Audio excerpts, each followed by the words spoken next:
unstoppable kick-ass confidence. Are you ready? Welcome to the Raw and Unscripted show with Christopher Rausch, where we help you overcome your self-created crap without the self-help fluffy bullshit. Now please welcome our host, Christopher Rausch.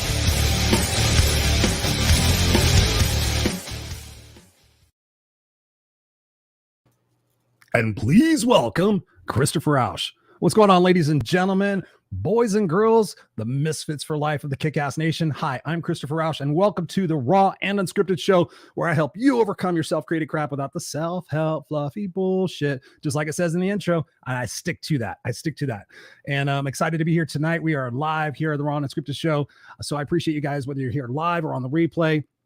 One of the things that we love about this show is the fact that we get to engage with you live. So feel free to ask us questions as we're going through tonight's broadcast. Feel free to engage with us in the comment section. Again, whether it's live or on the replay, myself and my guests will come back and we'll answer those questions in the chat. So rest assured, this is a conversation with all of us. And I always tell my guests, this is like a conversation with me and you sitting in a bar, sitting in a coffee shop, and all of you guys out there in viewer land and listener land on the podcast, you guys are kind of overhearing this. So you're kind of like going, what are they guys talking about? You know, they're talking about stuff that really like sounds like it could be, you know, moving and shaking in my brain that caused me to make different decisions and choices about my life that might result in different outcomes, increase my confidence. Oh my God, really? Can I listen to this?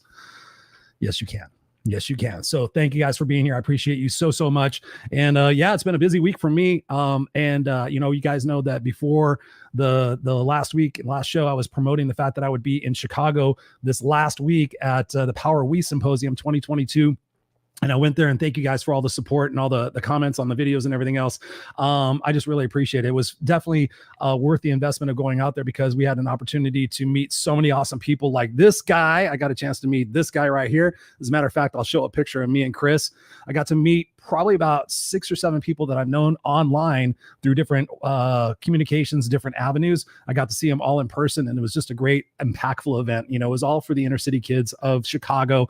We spoke to them. We had entertainment. We poured into these kids and gave them seeds and gave them opportunities to really walk away, you know, inspired, and to know that a lot of the speakers that were there sharing our stories have been through a lot of what they are going through right now. So it wasn't a fact of somebody just speaking on a stage and speaking down to these kids and saying, you can do this. These were actual people who had been former drug dealers and had been in jail and had, you know, been on food stamps and block cheese and all sorts of stuff. I heard so many different stories and amazing speakers.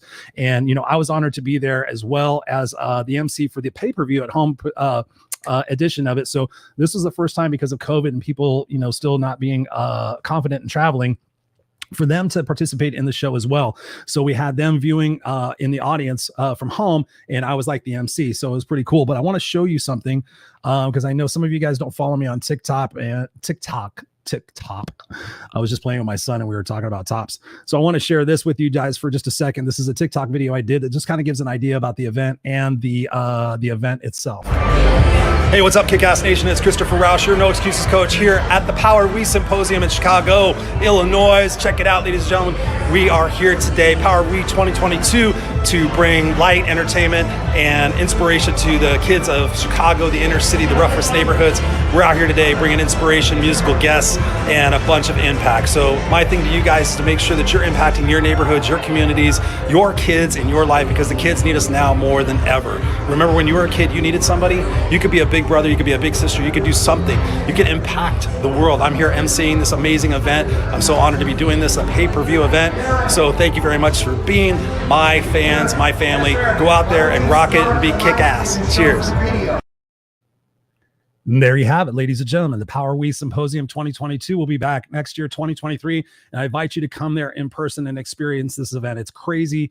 Like I said, amazing speakers, entertainment, and whatnot. And like I said before, I was going to show you, I got to meet this individual right here. So let me just do this. Is a little impromptu, so bear with me for a second. This is Raw and Unscripted. So let's see what we can do. So this is my brother, Christopher, what's up? Let me see if I can make this a little bit bigger. So that is Christopher and me and Christopher Kaysen right there. And such an awesome gentleman. He's here right here in the chat section. We had a chance to meet. He drove all the way from Utah out to Chicago to be here. So that was super awesome, and we appreciate that. And here's another couple pictures. I'll just show you real quick since it's already up. Kind of hard to see here on the screen, but that's me rocking it in one of the cool chairs that we had. Yeah, we had a great time. Got to meet a lot of people. Here's a picture of the auditorium where the kids were filing into. And, just super, super powerful for me. I got to meet a lot of amazing people. I got to meet some kick-ass people out there rocking their freak flag. That's Dominique right there. She's going to be on the show here pretty soon. She's got an amazing story. I'm going to be on her show as well. This is Todd Special. He had an amazing story talking about, living in a room with, as a drug dealer and drug addict and all this different stuff, with the windows all blocked out. Just an amazing story. I took my bracelets there, my Unstoppable bracelets. I have yet to put these for sale, but we have the Unstoppable No Excuses bracelets. So I gave those out to some people as like just little awesome gifts, just to say thank you much for being there. So I took some pictures of that, and just a really crazy time. It was we had an opportunity to go out. This is myself and the creator, the founder, Lauren Michaels Harris. That's us outside in the after the hotel the next day, just catching up. Just an amazing experience, and got a chance to go out there in Chicago and meet my brother Edwin Moreno. He and I were in a men's group, so he drove down to Chicago, and we had a great lunch. So yeah, it was just a really super powerful, opportunity to get out there and to, really just have a great time, and I share this with you, not to brag or anything else, but to just inspire you to go out there to do what you can do with what you got. The world is hurting right now. I'm talking to so many people that are really just down and depressed. They watch the news, they're following politics, and they're just down. They're trying to figure out what's going on with the world climate and everything else. So the best thing that I know what to do when I'm down is to go out there and volunteer my time, to go out there and connect with people who don't have as much as I do, because it reminds me just how blessed I truly am. And that's the same for you. So I appreciate all the support, and it was absolutely a great opportunity to connect with so many people, and just appreciate you guys. We got Darlene in the house. She says hello. We got Robert was in the house. He says good evening, Christopher and Darlene and Christopher. Yes. We got Megan Watson's in the house. What's up, Megan? Appreciate you being here. And yeah, Megan says fun. Absolutely. Hi. We got to get you on the show, Megan. Let me know. What's up? We got Erin in the house. What's up? She says, hey, Christopher. So tonight we're going to be talking about exactly what I just talked about. Essentially just unfucking ourselves, getting ourselves out of the perspective mindset of victim, of warrior, instead of, we want to be a warrior, not a worrier. And so my guest tonight is the amazing Renata Mazu. Renata, welcome to the Raw and Unscripted show. How you doing? Hey, Christopher. I'm good. Thank you for having me here. I love it. And just to let you guys know, at the viewing audience, I met Renata on Clubhouse. You guys know I talk about Clubhouse quite a bit, and just an amazing speaker, really caring, kind, considerate, educated, passionate about pouring into people who are struggling. So I said, you got to be on the show and share your brilliance with my viewing staff and my listening staff, because there's opportunities here for us in this conversation tonight to move people's perspectives and to kind of unfuck them. So welcome to the show. I appreciate you being here. Tell the audience a little bit about yourself. Oh, by the way, we actually met on Facebook a while back. So Clubhouse was a reconnecting point. So yeah. Oh, was it? Oh, okay. Yeah. Thank you for that clarification. Yeah. About me. Yes. You're the best expert on yourself, so I feel like you should introduce yourself. See, the thing is, I consider myself the mind architect, because it all starts in there. What's coming out like from the thoughts, it's gonna come out into the mouth. It's like whatever we absorb from the outside, we're gonna spread into the world, whether it's through behaviors, through conversations, through words. So my job is to make sure that foundational stuff is set in stone and it's strong and it's powerful. So we actually create the lives that we want. I am a former business strategist, but recently, a few years ago, I started moving and shifting into the foundational stuff, because I noticed a lot of people don't have their crap together, including myself for many years. So that's what I do now, getting them like crap together. Yes. Awesome. So talk to us about your story and when you had to get your crap together. Oh, we're diving deep, huh? Hey, right off the deep end, maybe. Let's go. It's Raw and Unscripted. Well, okay, Raw and Unscripted. Look, right, I mean, there were moments in time where I literally hit the rock bottom. Yeah. And I remember a while back, I don't know if I shared that with you or not, but a while back, probably 12, 13 years ago, I was sitting with my daughter at the doctor's office. And suddenly I'm like, I cannot hold myself together. She's 6 months old. And the doctor just asked, how are you doing? How's everyone doing? And I just like flooded. So at that moment was like, there's something wrong here. There's something out there because I shouldn't be reacting this way. I shouldn't be like sobbing there and feeling like the worst person in the world because Right. I was in the travel industry for 15 years. I had the great job with the state of government. I had my real estate business, but nothing seemed to make me want to do more or feel good about me. Most of my life I was looking like, what's wrong with me? Right. What's wrong with Renata and how to fix me? And after many years of exploring and trying things and reading books, trust me, there was a moment in time when I was spending $500 in Barnes and Nobles to Wow. read books because I was traveling. So I'm like, okay, I'm gonna read the books. But eventually I found there's nothing wrong with me, nothing wrong with neither, like with anyone.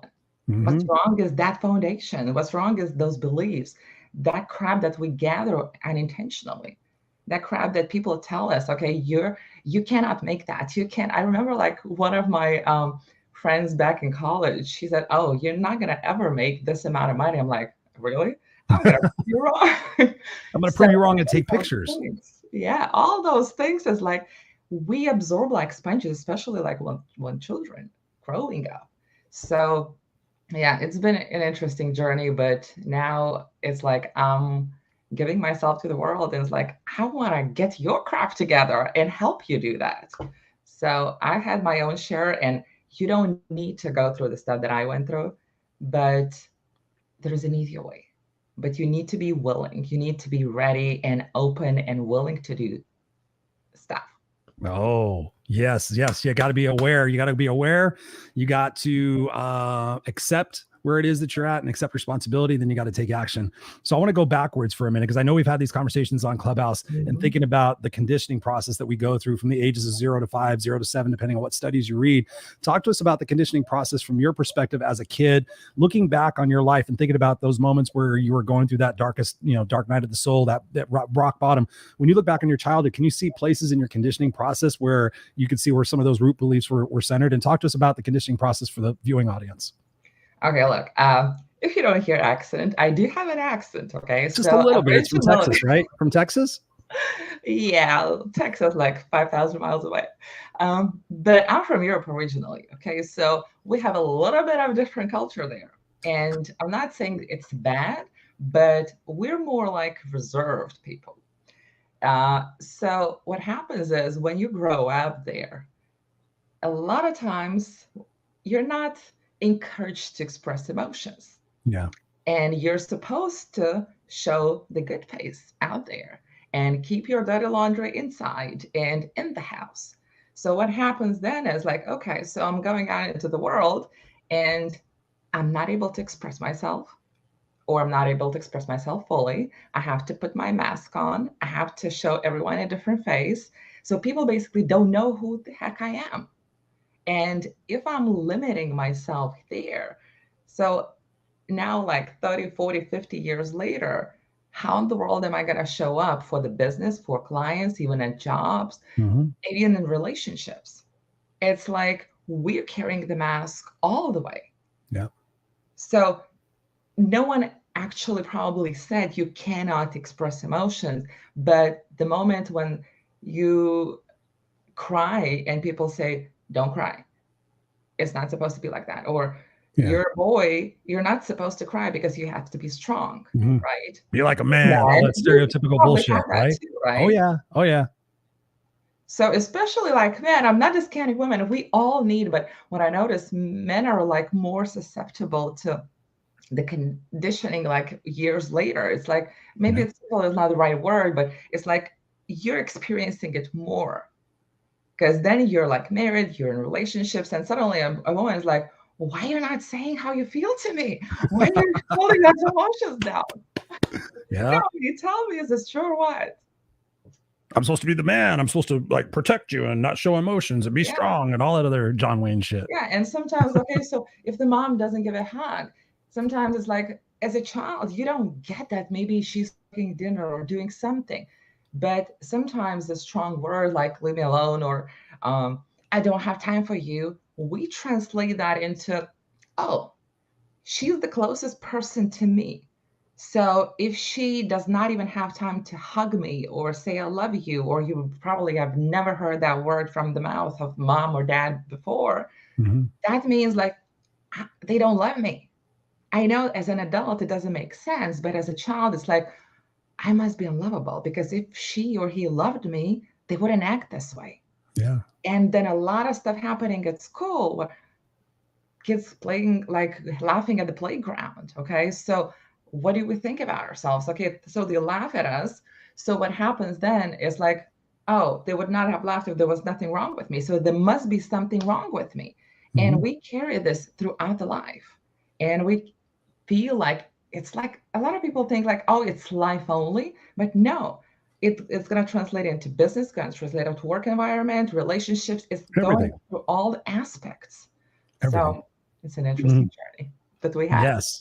No, thank you for sharing that because that's what I want people to understand. That I talk about that a lot in Clubhouse. Obviously, you've been in the men's group room that we do on Wednesday nights. And I just want to do a shout out here for a second. We got Laurel's. Lauren, I was just talking about Power We at the beginning of the show, so you got to go back and see it. And I shared some videos of that. So what's up? I showed a picture of Lauren and Michaels Harris, and then Dominique, I showed a picture of you as well. So that's crazy. You guys were all here, and that Chris was here. So thank you guys for being here. There's the people at the Power We. So we love you guys. What I heard you saying was talking about self-limiting beliefs. Mm-hmm. Of course, like you said, we're never taught how to process our emotions. We go into school and we have a certain identity for ourselves based on the conditioning of our parents and our caretakers and everything. Then we go into school and then we have the conditioning process of all these different teachers, all these different inputs. You're not paying attention. You're stupid. You're not smart enough. You're, red lines and all this stuff. So we go from class to class to class, reinforcing the negative aspects of our beliefs. How did you change your belief system? You said you read a lot of books. How did you start shifting your beliefs about who you thought you were into who you are now? Ooh, it's been a long journey for me personally because when I started like looking into myself, I had no idea that there is this thing as coaching, that Yeah. there are those things as people who can help you, heal you, or even hold your hand. So I'm like, I'm alone in the world. It's like, try something. I basically had to break myself apart piece by piece and just start putting back together that puzzle. Okay, who the heck am I? Right. What do I like?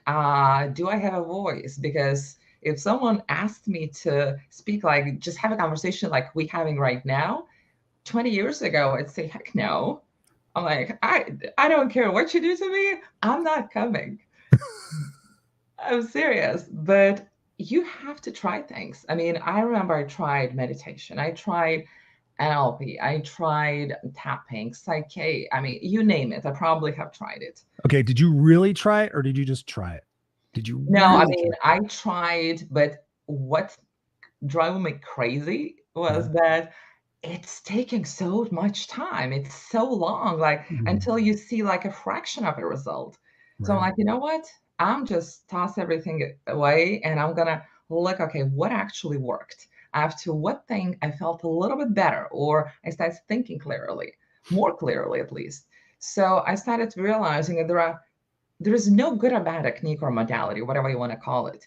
But it's like you have to pull out piece by piece, like fraction of that whole technique that actually works. Yep. Because one thing may work on, okay, I'm really anxious right now. How can I drop that anxiety down, right?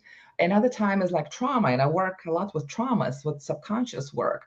So that would not work on that deep, deep, deep trauma thing. Another thing is like, okay, so I have different patterns, but I have no idea what's going on. So I had to stop myself and I'm like, okay, what am I thinking all the time? What are the most common patterns? What am Right. I feeling? How am I feeling? What are the most common emotional patterns or what I do over and over again? So I had to look into, okay, so these are the patterns. This is what keeps continuing, keeps showing up. So, okay, let's start breaking it down. So look at the triggers. Okay, so what made me think that? What happened 5 minutes before, like ago, like until I started feeling anxious or whatever else? And then start reframing, start using different techniques, start testing and trying those techniques that I knew that I was certified in, and seeing what sticks. So I found a process, and I actually created my own process, plus using those fractional pieces of techniques that gives the result. And I don't need to wait for months. I don't need to wait for years for that to show up, for that result to show up. It just happens automatically. And if someone tells you, like, let's say you have a big trauma, okay? Let's say you dealt with, like, I don't want to even go there, but let's say there was rape, molestation, say anything on the show, whatever, right? We're talking raw here, right? Yeah. You don't need to relive that, because some people teach you have to go back in time and relive all of that in order to release. Please run away. You don't need to do that. You just like need timeline regression therapy. Is that what you're talking about? I've done that too. Yeah, I've done hypnosis too. But you don't need that. Okay. Me being intuitive, I can pinpoint to you, like, okay, so you come to me with a problem, for example, something's not working, right? Relationships, money, health, whatever, right? And I can tell exactly when it was created. So then we go back into that memory and just neutralize it. It literally takes a couple of minutes. What may take longer is the healing process. That's what people misunderstand most of the time.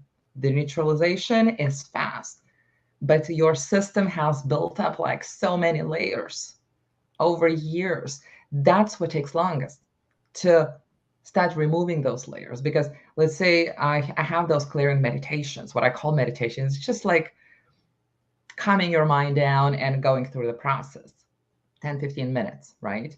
So that's fast. You may drop, let's say, resistance or anxiety from 10 to 5, let's say. If you do one more round, you can drop to 0. So that memory is neutralized.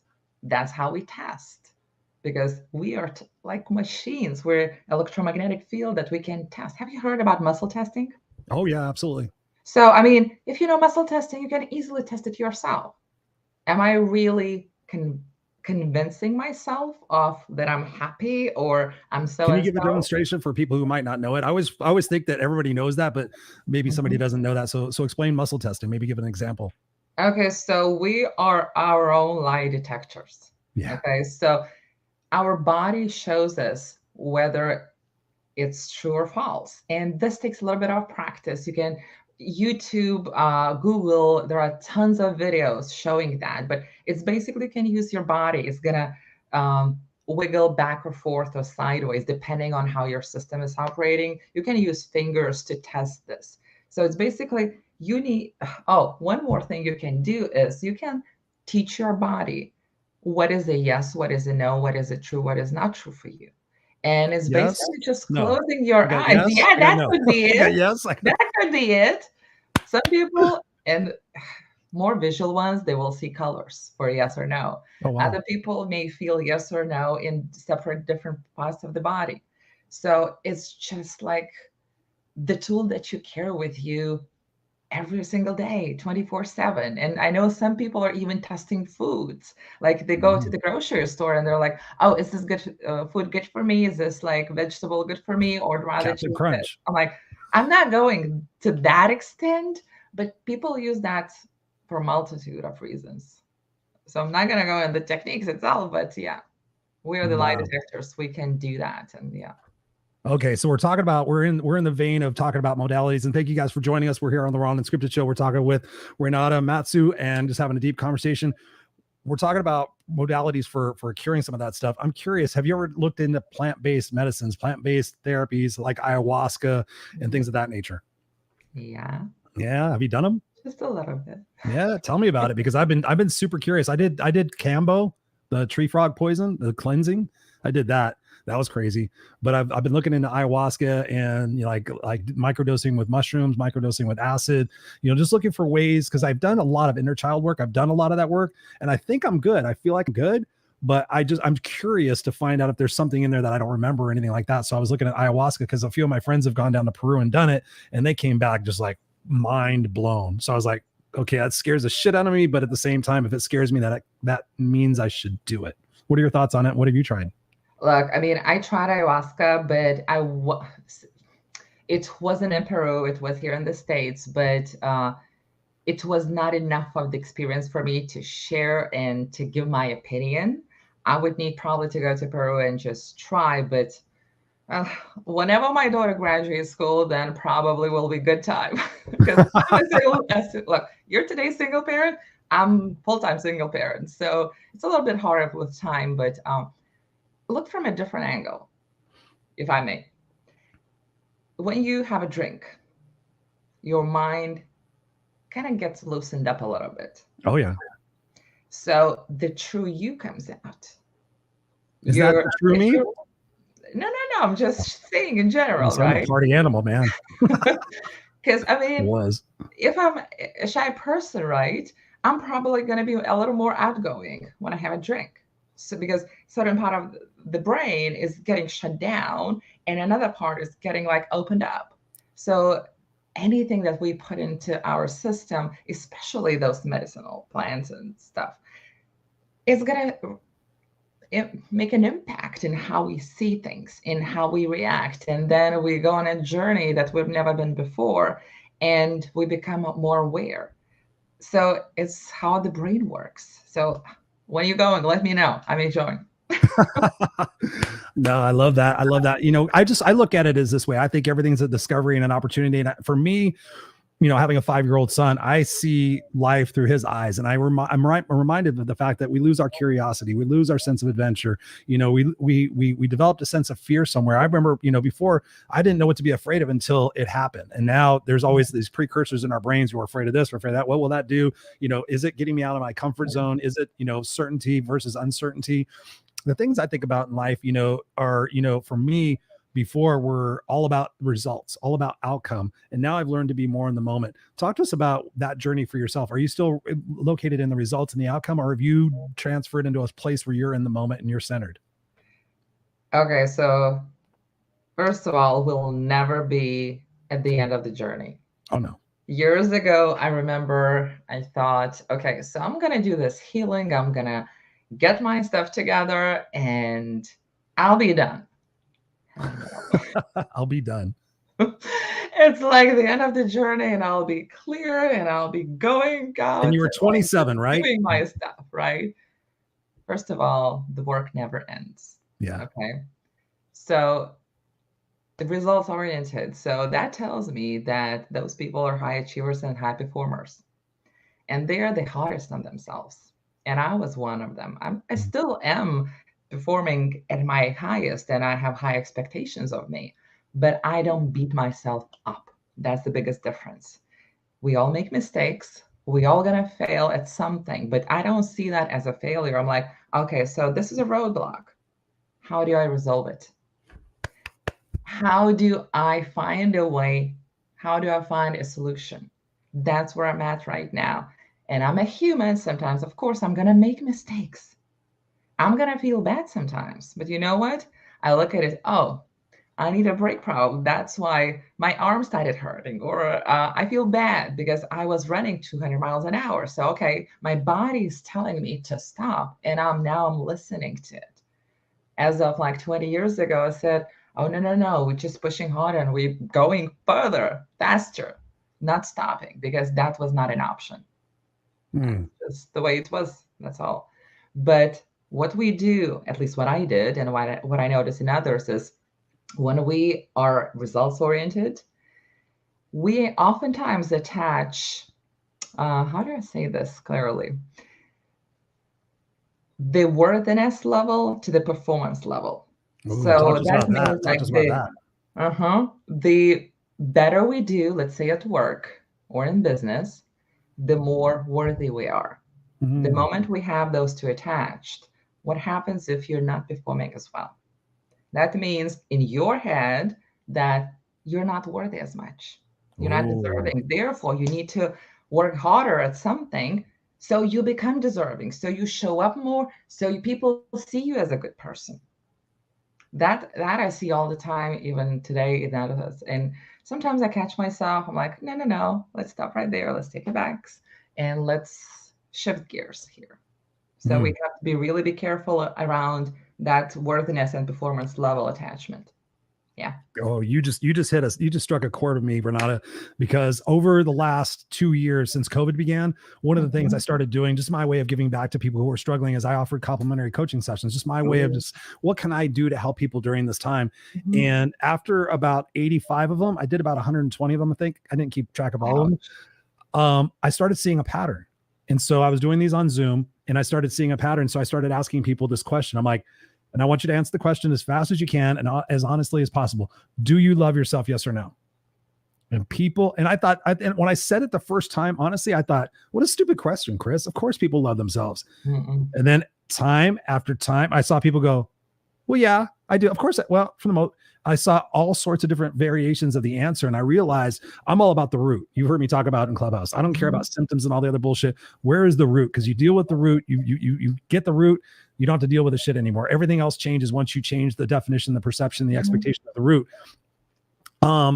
So talk to us about that from your perspective. Talk to us about that self-love aspect, because I found so many people that, I was like, okay, what's the next question? Then I would talk to them about how much they hydrate, what kind of food they eat, diet, exercise, and sleep. Like just the foundation. You were talking about foundations earlier. And I found out that most people don't drink enough water.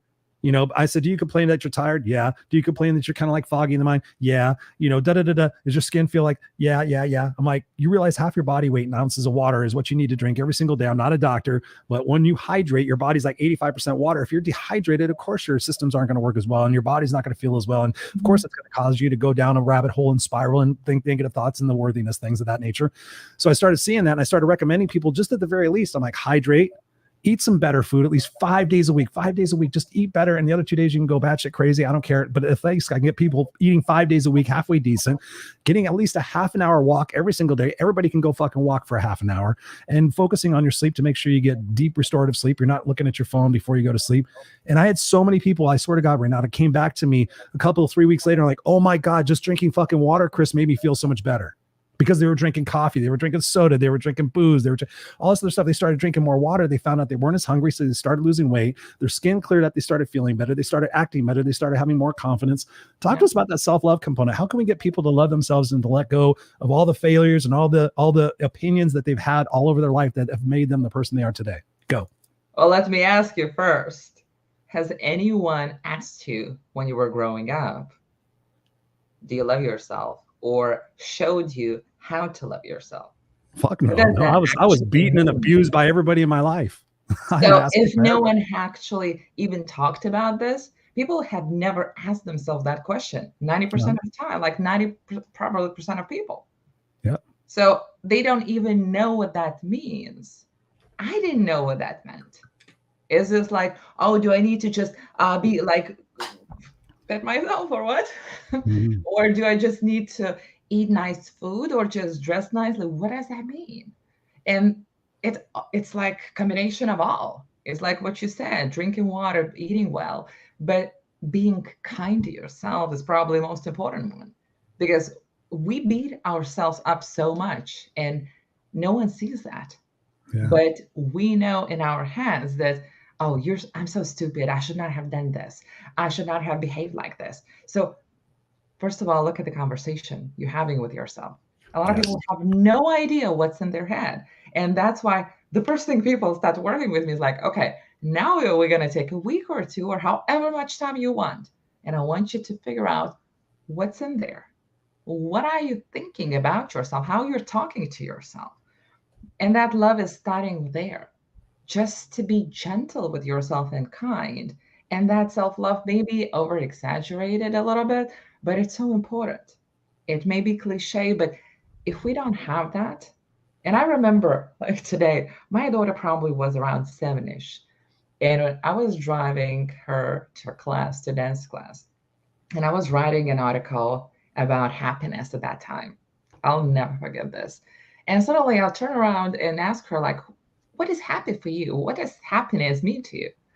And she looks at me like with this smart face. She's like, Mommy, how can you love anyone else? How can you be happy if you're not loving yourself? How can you know? From the mouths of babes. And I'm like, I shut up like that. Like, okay, you're like, life. Yeah, like we have those moments.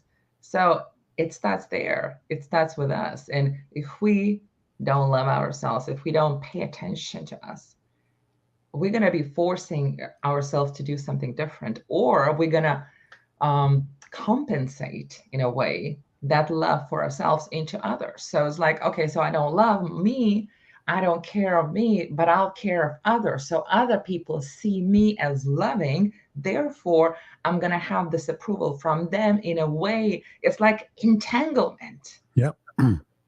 So, I mean, there is no one way, there's no one pill. It's just you need to find what's working for you and find a person who's going to hold your hand. Even me, I have a group of people who I pick up the phone and, okay, I know what's going on, but I'm in a blind spot. Everyone has blind spots. Yep. I just did that last week. I just did that last week. And when you say symptom and root cause, we cannot do well with either, because symptom shows us what's happening around us. This is the outcome. And if we look at the behaviors, I see a lot of people start changing like how they do things. I say, okay, you can try that, but it may work for a little bit. You may be forcing yourself. You may be pushing yourself over the edge.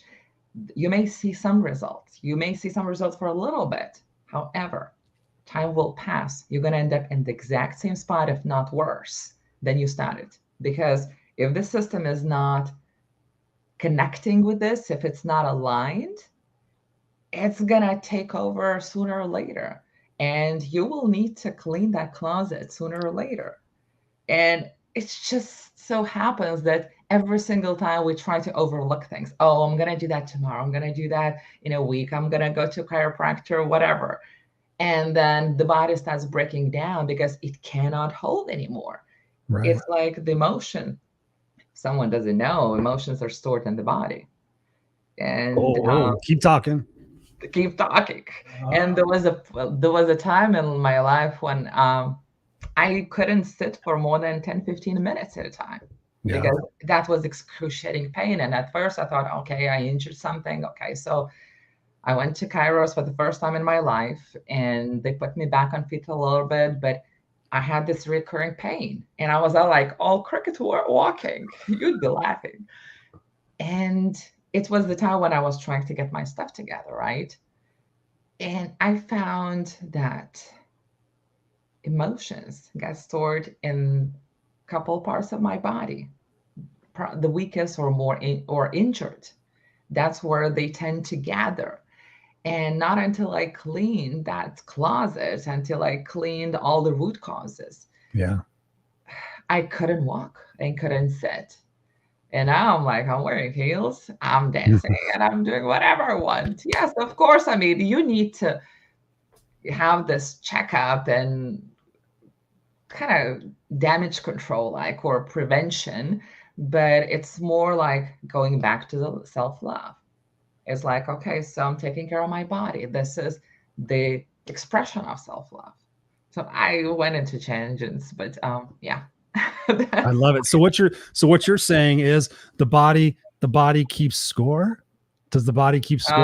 Of course. Does the body keeps? Have you read this book? Absolutely. And by the way, if anyone has chronic pain, and you went to tons of doctors and they keep telling you that it's this and that and that, if you don't have a broken leg, that physical injury per se, that would be obvious reason why you have pain. Or some people miss organ or something that's not functioning well. Most likely you'll have some stuck emotions there. Yeah, I've read about that as well. For my back pain, I've read it the exact same thing. But have you read this book? I think I've read it. Oh, dude, I've got a book. I don't remember what I read. I've got a book club on this because I listened to it on Audible and I got about 2 chapters in. I was like, holy shit, I got to study this, from being a coach and everything. And working with people who have been through trauma, the stuff in this book at the cellular level of what it does and how it stores the information, what you're talking about is massive. So if you guys, Megan says right here, she goes, that's a great book. It is actually, I'm studying it with a couple of friends of mine and we're making sure that we really dive into it and we're talking about the different things we're learning. But I want to shift gears here for a second. I'm the what? The no excuses coach. So I want to ask you, what is your biggest excuse that you have with yourself, and how do you overcome it, or how did you overcome it? So what was your biggest excuse, and how did you overcome it? That I'm not good enough. Yeah. That I'm not good enough to approach people. That people work with me. That I create the results. Though they obviously come and tell me, I mean, they used to come and tell me like, okay, Renata, like you said, I feel so much better. I made 20,000, I made 200,000. It took me a little minute, like to catch that train. And I needed to look deep and see, okay, where is that coming from? Because Right. we may say, oh, there's nothing wrong. I mean, I don't remember. My mom wasn't beating me, or some crap that didn't happen. But sometimes a word can be traumatic. Oh yeah. One word can be traumatic. I remember I had a client, and I know I'm drifting a little bit. I had a client who was in her 50s. She had a little bit of issue with confidence. She could not approach people. That was her biggest block. And we drove down like the memory lane, and I connected to around age 5. And it appeared that her father at the time put her on a scale to weigh her in front of her friend. Oh my God. That was the biggest trauma at that age. And she carried that for like 50 years until we neutralized it. Wow. So the same was with me. I mean, I had to pinpoint what exactly happened and why I didn't feel good enough to serve those people, because it wasn't told to me like straightforwardly, you're not going to be good enough. But I remember like today, like I was going to college to a different city, and my mom was like, you shouldn't be going there because you're going to be like failing, and it's like you're going to be partying or whatever. Like, it's going to be like disaster. And I don't know why, but it just stuck with me. So I had to go back and just unplug and start replacing all the crap with good stuff, and started taking different actions from the space of desire rather than where my beliefs were. I hope that makes sense. Oh yeah, yeah. No, that's spot on. That's spot on. What you said right there is really impactful, because the fact that when you think about the journey that we go through and we grow through, and the fact that when we become aware that something is rooted back in the past, and we make that awareness to go back there and give that thing a different perspective, it immediately shifts everything. For me, I know when I realized, and I asked myself the question, thinking about my mom, and my mom she always said, I'm 4 years old. I'm like, Mom, you're a fucking grown ass adult. Start acting like it, And she said, I'm 4 years old. I'm 4 years old. And I was trying to process. I was trying to get out of my own way with my animosity and my anger and my frustration with her. And I was like, fuck mom, and all these different things, us being homeless, and the thing, calling me stupid. When you said the one word, like that was my trigger word. It's still my trigger word. If somebody says, don't be stupid, for some reason, my electricity in my body just goes, stupid. What? I'm not stupid. I got a master's degree, motherfucker. And so when I asked myself this question, Renata, I said, if I was like my mom, if I went through all the different experiences that she went through with her mom and her dad splitting up. Oh, wait, her mom and her dad split up when she was how old? Oh, 4. I started putting shit together. I was like, promiscuous men, defensive and controlled, I'm like, might I be like her? If I went through all the experiences that she went through, might I be like her? And I immediately went, yes. So all the shit that happened in my life, I'm like, when she said she did the best she could, I still argue with it to a certain extent. I don't argue with it as much as I did. I mean, she's passed away now, but when she said she did the best she could, she really did. She did not really have the capacity. She said she should not have been a parent. So immediately that washed all that anger away. And then I started having sympathy and empathy for her to say, wow, and she told me stories about how her mother treated her. I started considering myself lucky that I was treated as badly as I was. And then I started reflecting upon it, that I would not be the man I am today had I not gone through all that stuff with her. Right. So how can we share with the people at home to shift that perspective about their past and kind of just reacclimate their perspective that life happened for them and not to them? First of all, just have an open freaking mind and consider a possibility, just a tiny possibility that things might be different than we imagine, that we kind of convinced ourselves. Oh yeah. Because a lot of times we're like, I'm happy, there's nothing wrong with me, or we're like just like so narrow-minded. It's like we're so convinced of one perspective. If you just enter that like room of like just a tiny possibility, that's gonna shift your whole perspective. Because if you start listening to other people, okay, what if I don't know everything? What if there's another way? What if you just start using what if in all the situations? What if I'm wrong? What if I am making a mistake? What if I'm okay with that? What if another person is right and it's okay that I like don't look good, and because I did something bad or made a mistake, right? But what if something good turns out of it?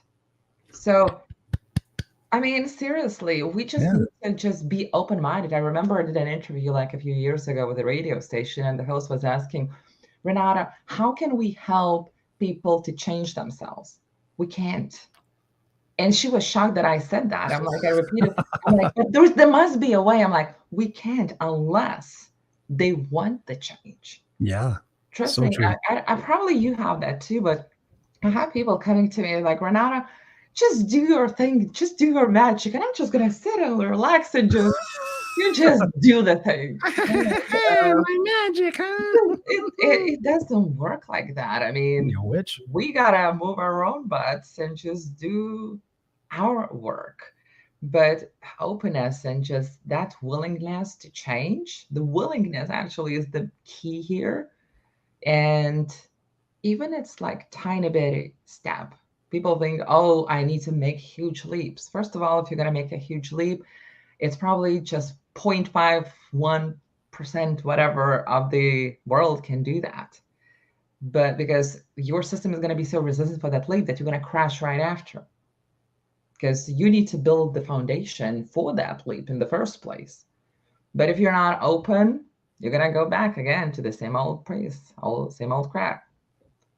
Just open, aware. What else? Ready, eager to learn. Even today, I mean, not today, just every day, I learn every single day. Yeah. So Either I pick up a book, read a chapter or a couple of pages, or I'm actually more like audiobook reader. right. But I'm doing some chores or whatever. I put I earplugs in and just like, not earplugs, what is it? Earbuds. Earbuds. I don't speak anymore. But and I'm just listening to something, even like for 10 minutes. You need to raise the vibe, because the higher the energy, the better you feel.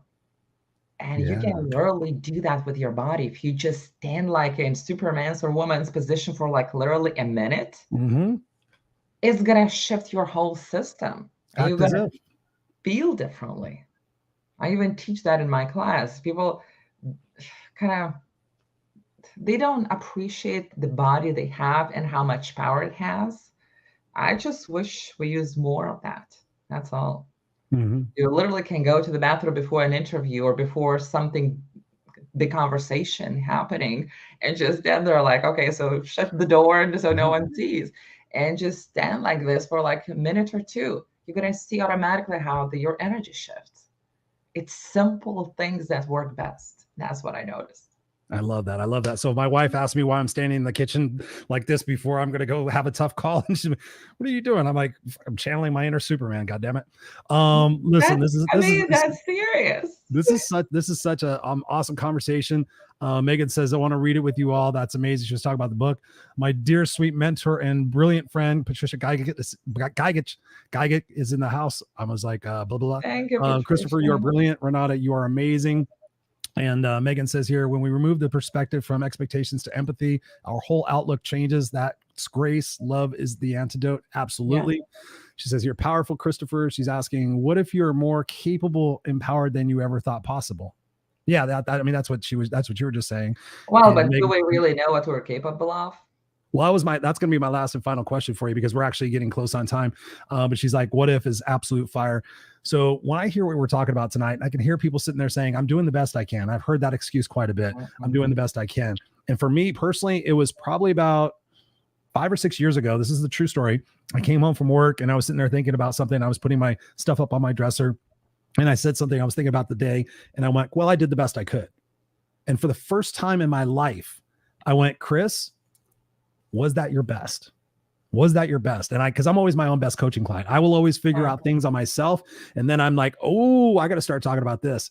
So I realized, I'm like, Chris, that was bullshit. So then I dug deeper. I'm like, where did I learn about my best? And how did I learn that that was kind of a get out clause? And I started thinking about school. Think about my mom, like, clean out the litter box. Did you do the best you could? Yeah. Okay. We'll try to do better next time. But nobody ever sits with us and says, what's better, what's best. We never quantify that, but we go through life thinking, oh, I did the best I could. Now I'm going to move on to the next thing. Talk to us about how we can find out what our best is, because I know for me, I found through doing like, a workout program called 75 Hard. I'm not sure if you're familiar with it. Doing stuff like that, I find out what my best really is when I push myself way out of my comfort zone. But what is our best? How can we get people to be inspired to have a better best in their discipline and their structure?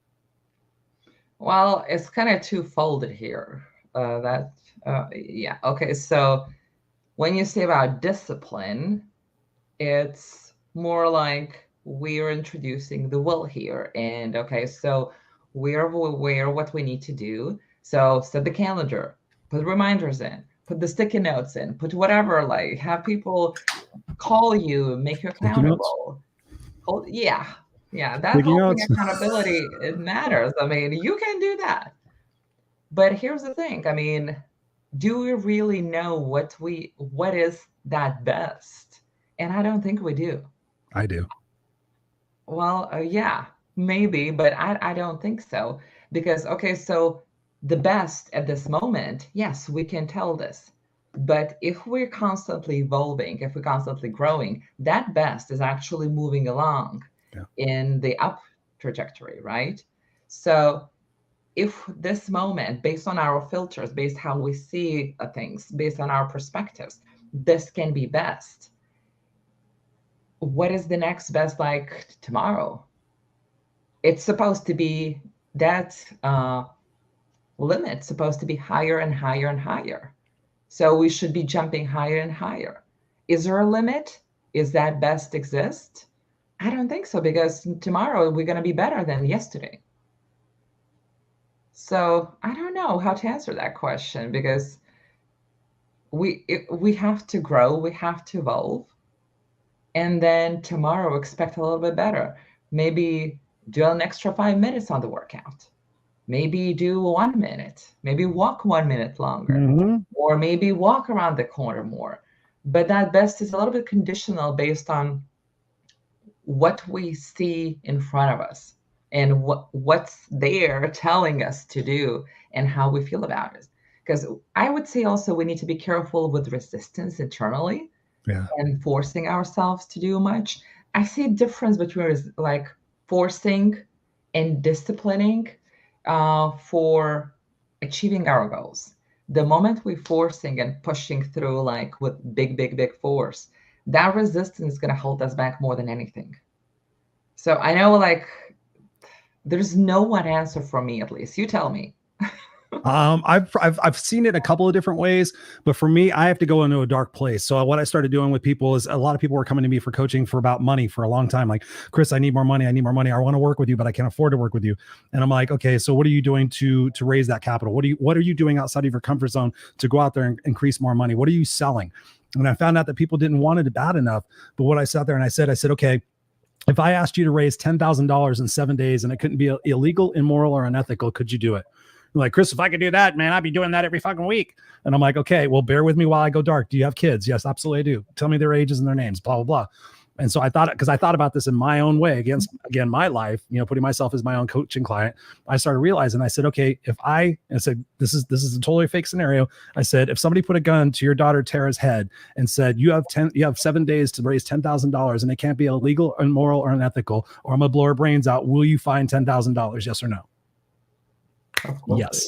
It's about leverage. It's about leverage because people don't have a big enough why. That's one of the things I do as a no excuses coach is I realize what's your why. And then that's what's your how. And so when you dig deeper, like people come to me like, I want to lose weight. I want to do this. I'm like digging deeper. What is it? I don't want to die alone. Okay. So now you have leverage. You don't want to die alone. So what is it that you need to do for your own personality to shift that so you can attract somebody and not die alone? So I cut to the chase on those things. And everybody who has ever had that question asked to them, and my coaching clients or whatever, they're like, holy shit. And I have to go to the dark place, but then they start realizing, yeah, there's so much more I'm capable of. People would sit there and tell me I would go out and wash cars. I would go sell I would go do I would. But before they were like, oh, Chris, if I could do that. And I immediately go, boom. So for me, it's about that discipline. It's about having that big enough why and having that best. But we definitely gonna have to have you back on the show because we're running out of time. I always keep it to an hour at the very least. Yeah. Final comments from you on this overall conversation, what you really want the listener and the viewer to get from this conversation from your perspective. What do you want them to walk away with? And then also let us know where they can get a hold of you to continue the conversation with you. Okay, first of all, get your shit together. There's no swearing on the show, by the way. If that's the first time in the last minute. I'm kidding. It's wrong. I mean, here's the thing.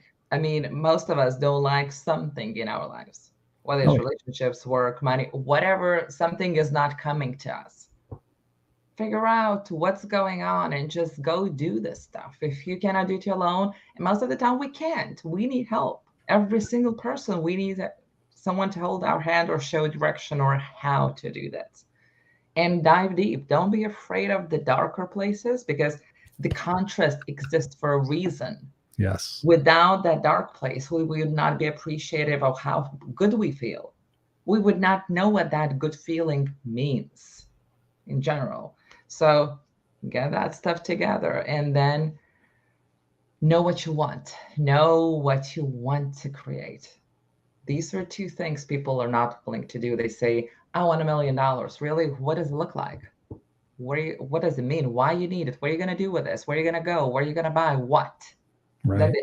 I have no idea. I didn't think of that. So money's going to solve everything. And get your stuff together. Yeah. Amen. Amen. So where can people get a hold of you to continue the conversation? I've got a few things up here, but I want to make sure we capture them all. I know we got this. Yes, that's a free ebook where actually I talk about 7 most common blocks and how they show up in the life, in a regular person's life. So it's free. Okay, so grab that. But Facebook, Instagram, TikTok, I just recently started going on TikTok. Me too. January. LinkedIn, I mean, anywhere you type in my name, I'm the older Renata Mazu. So you're going to find me and actually just send me a message. If you want more information, we're launching Miracle Activator next month, end of next month. So join us. Yes. And get you just for everybody at home, Facebook and IG, they get you at Edge Savvy. So yes, for you guys listening, EDGESAVVY, you can connect with her on Edge Savvy, Facebook, Instagram, LinkedIn, all those different places. And of course, like she said, type in her name, Renata Mazu. Renata, thank you so much for being here on the Raw and Unscripted show. You are beautiful. So I love having conversations with you. I could easily talk to you for another 7 hours. So I'll definitely have you back on the show or have you on the Unfiltered Experience where Scott can enjoy you as well and just dive deeper into the conversation about what we can do to get people out of their own way. So thank you for being here. I'm going to set you backstage for just a second. Don't go anywhere so I can talk to you afterwards, but I'm just going to close out the show here for a second, but I think you're awesome. So thank you. Thanks, Chris. You're welcome. Hang on. Don't go anywhere. And that is it, ladies and gentlemen, boys and girls, the Raw and Unscripted show with Christopher Rausch. What's up? Let's capture a couple of more of these comments. Megan says, so good. I want to make sure I haven't read this one. So good. So true. Our pursuits pause at the limits of our internal growth. We may think we can, but then when the heart and mind connection is disconnected, we retreat. Absolutely, Megan. Thank you so much for being here. Jacqueline in the house, Kickass Jacqueline. She says, we need to keep it raw and real every day of our life. Go for it big time. No apologies. Yes, because at the end of the day, guys, the thing that's the leverage for me, is no regrets. You guys see all my social media posts, no regrets. I do it every single time because for me, that's the biggest leverage. My big why is when I wrote my eulogy and I said, Christopher Rausch will have fought for what was right and what was fair. He will have risked for which that mattered, and he will have left the earth a better place for who he was and what he did. That and my 5-year-old son, that keeps me going every single day to make sure I don't have any regrets, to make sure that at the end of my journey, when I meet God, source, universe, whatever it might be, if there's a soul contract there that said Christopher Rausch could have been this person, but I showed up here, I don't want to know what that incongruency looks like. I want to make sure that I show up and they sit there and say, man, you checked off every fucking box. You came here to crush it, and you did. I don't want to get there and go, man, I could have been so much more. I could have done so much more. I should have watched more TV, right? I should have watched more news and more politics. Don't get me started on that crap. So what you guys could do out there today is really just take a look inside your life and ask yourself, are you truly happy? Are you truly happy? And if you're not happy in the moment of what you're doing, ask yourself, why am I doing this? Oh, because I have to, because nobody else will do it, because I've always done it. Ask yourself why. Because when you look at the things that you're tolerating in your life, you make a list. This is something I do on my coaching clients. Write out what you're tolerating from yourself, what you're tolerating from others, and what you're tolerating from inanimate objects. The washing machine doesn't work all the time. The car door sticks. All these different things. Think about all the shit that you're tolerating and ask yourself, what would you feel like? How would you feel if a third of those were gone? Because you can eliminate a third of those tolerations. I do it every single day with my coaching clients. You remove a third of the tolerations, and you have so much more space and opportunity to grow and expand and get yourself around the right people. We didn't even talk about relationships tonight. You got to make sure you have a team, somebody you trust, somebody who empowers you, somebody who holds you accountable, and somebody who's your mentor. Patricia's on here. She's one of my mentors. I have Jock, who's my mentor. Lee's my mentor. I got Scott, who's my mentor. I got so many people in my life that any moment in time, like we were talking about before, we reach out to somebody and say, hey, man, I'm having a moment. And I get people all the time sitting there thinking, "Oh, Chris, come on! You've got so much energy and you got so much passion and all this, and you're so positive and all this other shit." I have my down moments too, ladies and gentlemen. I'm human. Like exactly 3 weeks ago, I quit taking Percocet. So I've gone through a lot of different mindset fucks over the last couple of weeks. Unfortunately, I've had friends to talk to get me through those opportunities. We need a team. So you need to look at the 5 people you're hanging around the most and check those people. If they're not inspiring you to become better and grow, and if they're trying to hold you back, you need to wish them well, and you need to get 5 new people in your spot. Because I can tell you this, I would not be sitting in front of you today had I not invested in myself, in masterminds and coaches and programs and everything else. If I had not done that, I would not be sitting in front of you today. So make sure you're in a room where other people are brighter and smarter, and that you're learning and listening from them and allowing them to pour into you. Invest in coaching, invest in those programs, because guess what? When you think about it, you could do it on your own for 4 years, or you can get a coach for 6 months to a year, and you can shift it all overnight. So if I can be helpful to that, let me know. I've got a couple of coaching opportunities opening up here, I think, in a couple of weeks. So anyways, I love you guys. I appreciate you. Share the show out and share it out with a couple of words. Say, hey, man, I just listened to this conversation and here's what I got out of it. Appreciate you. And again, up at the top of the screen, at the very beginning of the show, if you guys didn't catch the first part of the show, please go back and listen to it, because I was talking about the power we. But up at the top, there's a link. Please, if you love the show, go subscribe to the podcast and share that podcast, because that's something I haven't done a great job in promoting the podcast. But there is a podcast. We're in many countries, but I want to grow this more. I want the word to get out to people, to let them know to fly their freak flag, to be kick-ass unstoppable, and to change the world, because people right now are suffering. So do your part. Go out in the world and make the world a better place for who you are and what you do every single day of your fucking life. I don't care if you're in a bad mood. I don't care if it's a shitty day. Go out and do something to make somebody else feel better, and the world will get better, and you will get stronger. I promise it. I love you guys. We'll see you here next week on the Raw and Unscripted show. I'm Christopher Rausch. Stay kick-ass unstoppable.